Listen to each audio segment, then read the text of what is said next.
It's time now for the debate. And for more than 30 years, Israel and Egypt have shared what's often referred to as a cold peace. Egypt's ousting of Hosni Mubarak and the rise of the Muslim Brotherhood could change that for better or for worse. But last night's events made it clear that both share a common problem, the Sinai Peninsula. Terrorists there murdered 16 Egyptian soldiers as they were breaking their fast for Ramadan. They seized their vehicles and used them to try to force their way into Israel. Well, one vehicle blew up at the border crossing. Another was destroyed by the Israeli Air Force. Well, Egypt's president, in power for just a month now, has vowed to track down those responsible. What happened today is a criminal attack by our enemies upon our sons from the armed forces at a border point.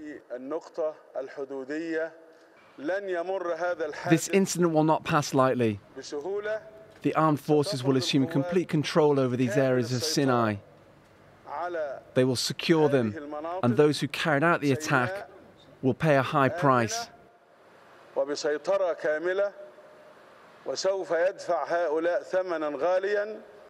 Well, Israel, meanwhile, says this should be a wake-up call for the Egyptians over the state of lawlessness in the Sinai province. Here's Israel's Prime Minister Benjamin Netanyahu speaking earlier. I think it's clear that Israel and Egypt have a common interest to keep the border between us quiet. At the same time, when it comes to the security of Israeli citizens, the state of Israel must and can only rely on itself.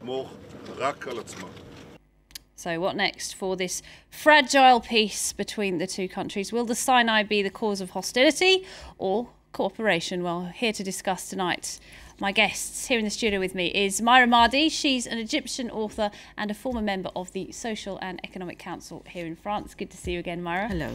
Also with us is Gil Mikhaili. He's a journalist at the Israeli daily Yediot Ahronot. Did I say that all correctly? Perfect. Jolly good. Also, just back from Egypt, but tonight joining us from Barcelona is Omar Ashur. He's the Director of Middle East Studies at the University of Exeter. We can't see him yet, but I'm assured that we will do shortly. And in Tel Aviv, Ron Ben Yishai is an Israeli journalist, columnist and former war correspondent. Good evening to you as well.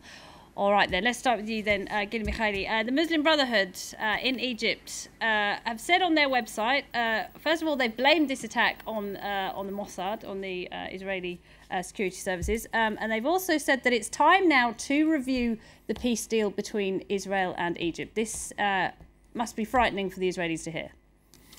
Well, there's nothing new with this statement. They've been saying that before they came to power. What's interesting to know is whether or not they made progress ever since they took power 2 months ago. What do they really think today? This is a very important challenge to the new Egyptian government. Facts, reality bursted into the political transformation of Egypt, and they have to take decisions. They enjoyed all the benefits of being in the opposition, which means you're always right, and the government is always wrong. But now they are the government, so this discourse is not very interesting because it's not new, and I doubt if people around Morsi today really think so. Myra Mahdi, what's your take on it? I mean, this puts President Morsi in a bit of a difficult position, doesn't it? On one side, he needs to be seen to be doing something here. On the other, it's very dangerous for him to be seen to be cooperating with the Israelis. Well, the first loser of all this is 16 people who died. This is obvious to me.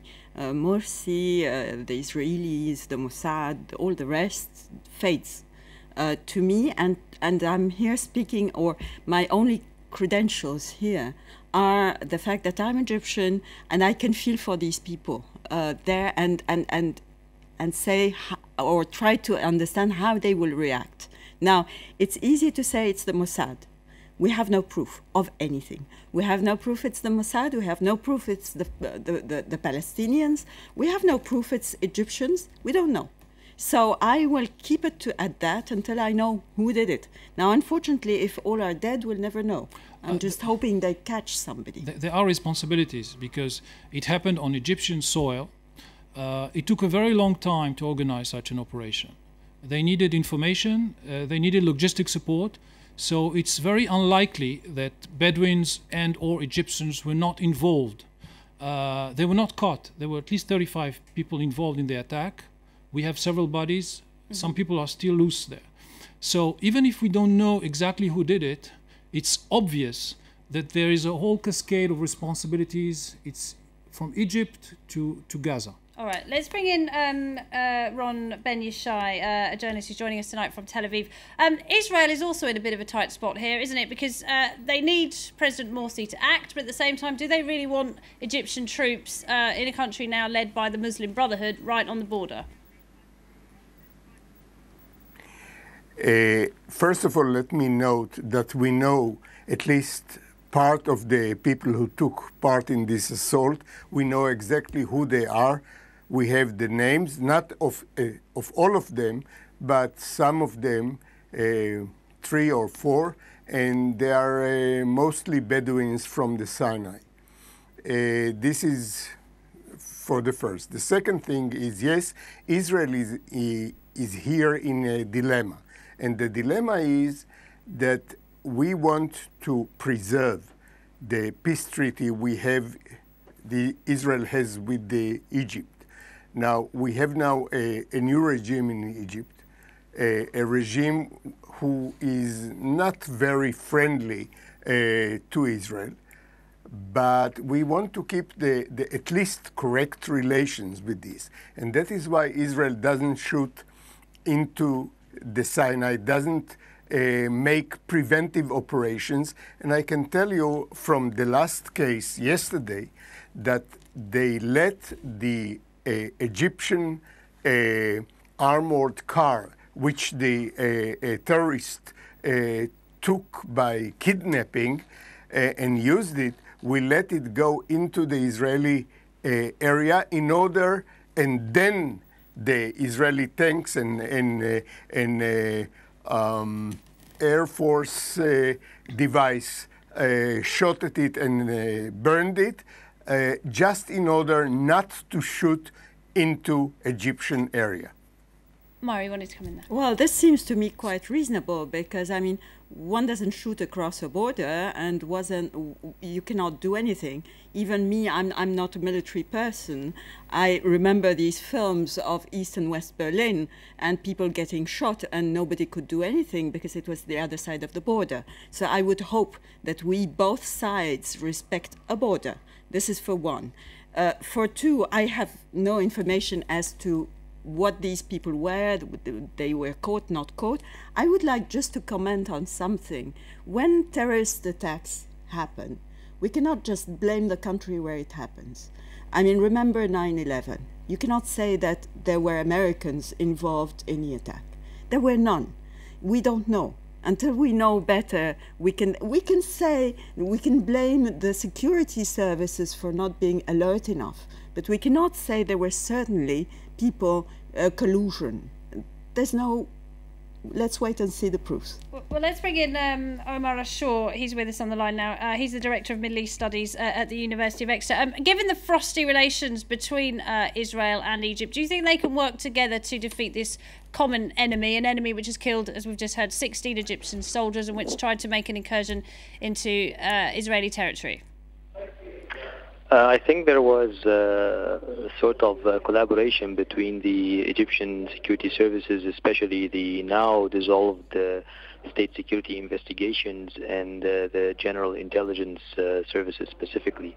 At certain points in time, especially during Mubarak, they coordinated with the Israeli security services on counterterrorism matters.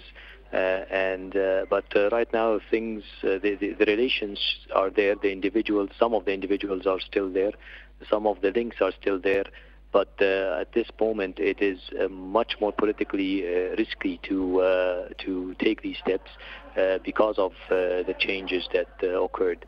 But given that the target is 16 Egyptian soldiers and officers, I think the situation in Egypt will be more, I wouldn't say friendly to this kind of collaboration, but I think it will be more, the popular anger at this will be probably channeled towards some kind of security services cooperation, if you wish. Gil Mikhaili, if I could just put something to you. Now, the Israelis are saying that Egypt has lost control of the Sinai province and they haven't kept an eye on it. But the Camp David Accords prevent Egypt from having a military presence there, or a substantial one anyway. How could the Egyptians have been expected to maintain security when they're not allowed to have troops there? They're not allowed to have tanks, they're not allowed to have aircrafts. But usually a country doesn't need fighter planes and tanks in order to maintain peace and order within its borders, and when it has in face citizens of Egypt. Bedouins are citizens of Egypt. For many years, when Sinai was under Israeli occupation, the Egyptians claimed that it's part of their national territory and that there are Egyptians under Israeli occupation. Well, Sinai was liberated in April '82. And ever since, I think Egyptians lost any interest with the Sinai. It interested them when it was under Israeli occupation, but after it wasn't of any interest to them, they neglected the Egyptian population in Sinai. They created a huge social problem, and this social problem is exploding today. It didn't start with terrorism. It started with trafficking prostitutions from Ukraine to Israel. Then they trafficked asylum seekers from Sudan, Eritrea, and Ethiopia into Israel. They come by thousands a year. So there are whole networks of Egyptians that do whatever they want in the Sinai. There are thousands of almost slaves, asylum seekers that go through the Sinai, they go through the Israeli border. Now Israel is building a wall along the border in order to stop that.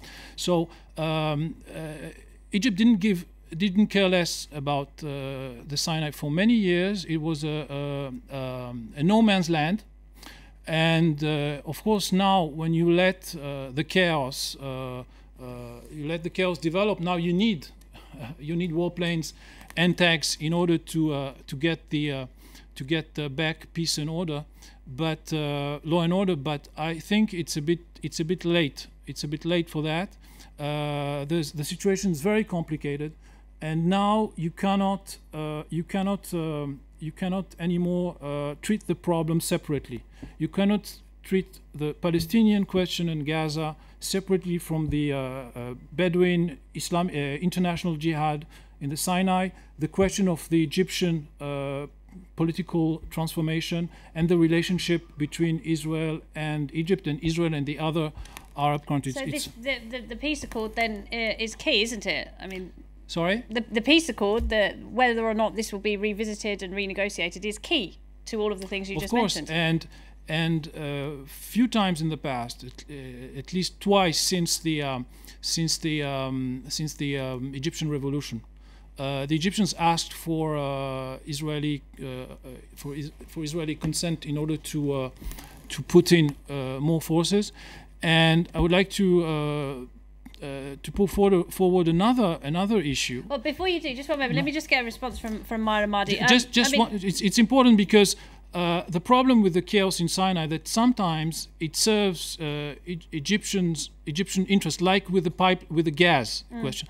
For ever since February 2011, Bedouins blow up the gas pipeline that supplies gas to Israel and Jordan. No one can convince me that the Egyptians wanted and did everything in order to stop it, and they failed.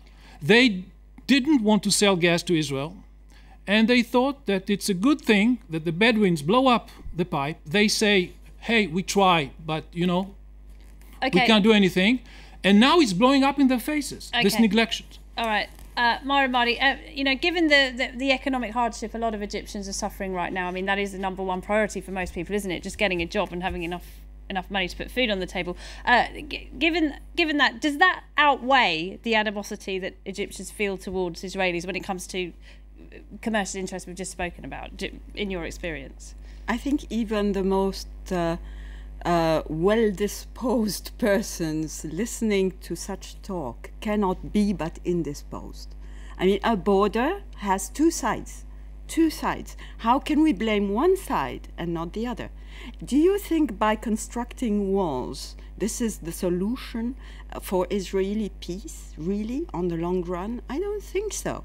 I think the solution for any people to live together is, first of all, to talk together in a calm way. But who refuses to talk with whom? In a cold I was way, here in the studio a month ago. A month ago, I wasn't in the studio. And a guy from the Muslim Brethren in Egypt discovered that there's an Israeli in the studio. He said, I don't want to talk to him. Okay. Who was? And for 30 years, there was no wall between Israel and Egypt. What's the? All right, but Myra's not from the Muslim Brotherhood, and she's just giving us the Egyptian. Let's not. just get both sides. Walls, walls. One moment, Gail, please. One moment. I'm obviously not for the Muslim Brotherhood. I'm obviously not for the State of Israel either. I am for Egypt and for what's best for the interests of these people. The people in Egypt expect something new to happen to them, democracy. Whether the Muslim Brotherhood will be able to bring it on, or whether somebody else will have to come in and bring it on, they're expecting democracy and they're expecting to live in peace. You are, by stating such accusations, the only thing that you're going to get into the head of the Egyptian listener is that Israel is aggressive, if only in its way of speaking. For once today, we had the same problem to face together. Terrorism, together. 16 people are dead one side. Fortunately, nobody's dead the other side. Tomorrow it may be the opposite. So let us talk calmly and not just accuse each other. But I'm not accusing. I am here sitting and talking. Mm-hmm. You are getting to something else, which is somebody else refused to talk to you, which is ridiculous. I mean, let's talk. We're here. Okay, all right. We're going to have to take a short break. When we come back, we'll have the international headlines for you and the second part of our debate. Don't go away.